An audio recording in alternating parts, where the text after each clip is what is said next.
Hey everyone, my name is Jodi. Last year I shared at Pure Joy about an accident that I had been involved in. I was the driver of a vehicle that hit and killed a pedestrian, a beautiful woman of God, Brenda, from our very own community.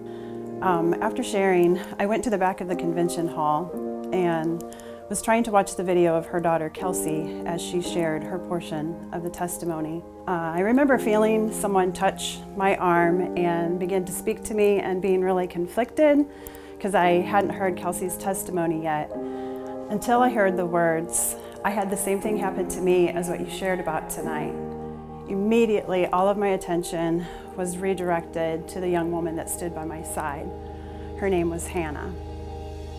I gave her a big hug and told her, "Sweetie, I am so sorry."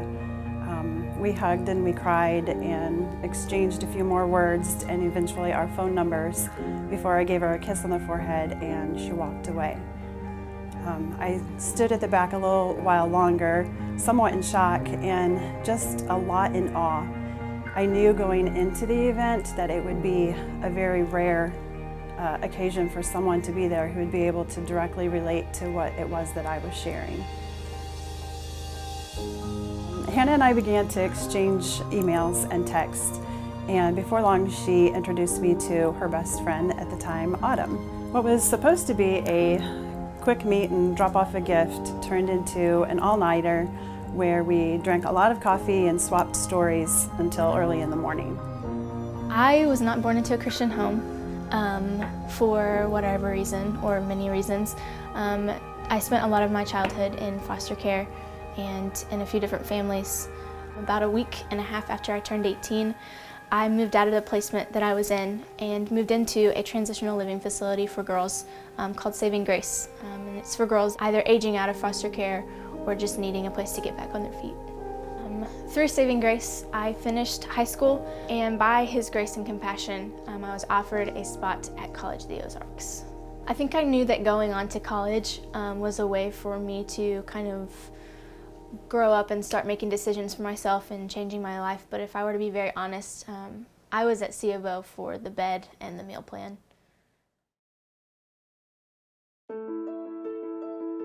At some point, as Autumn was sharing her story, I remember saying, "You need a family? We'd be happy to adopt you." My 5-year-old son, Milo, has been praying and asking for another sister. I had miscarried a baby girl that would have been Autumn's age. And I don't know if that played into it or not, but the connection that was there was very powerful, and I just remember caring very deeply about every day of her life and everything that she had gone through. You know, being in ministry, you pray and you care for a lot of people.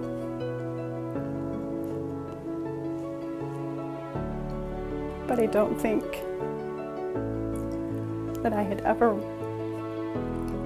so longed and desired for somebody to be healed and whole and completely free. As soon as we started kind of connecting and swapping stories and testimonies, it was another just divine appointment. One day in the summer, my husband Autumn and I decided together that we would all three be praying that day about if we should go forward in the adoption. I remember going to work and I knew that Autumn's first name, what her first name meant, but I didn't know about her middle name, Luann.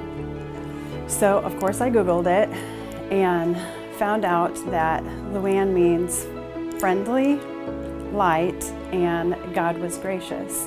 I was excited about that last one as Jodi means God is gracious.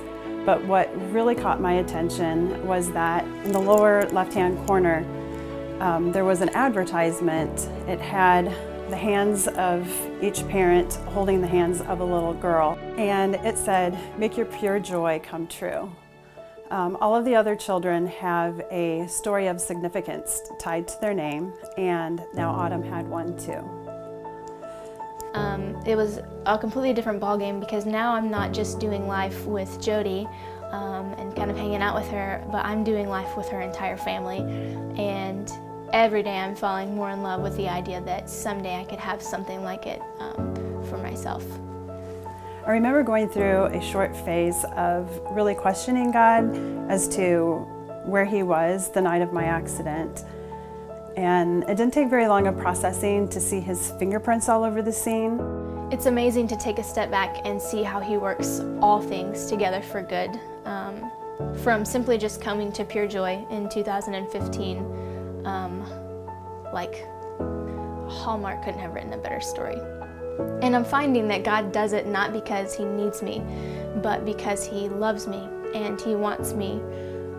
Not because He can't work without me, but because He would work with me and through me, because He truly is a good, good Father.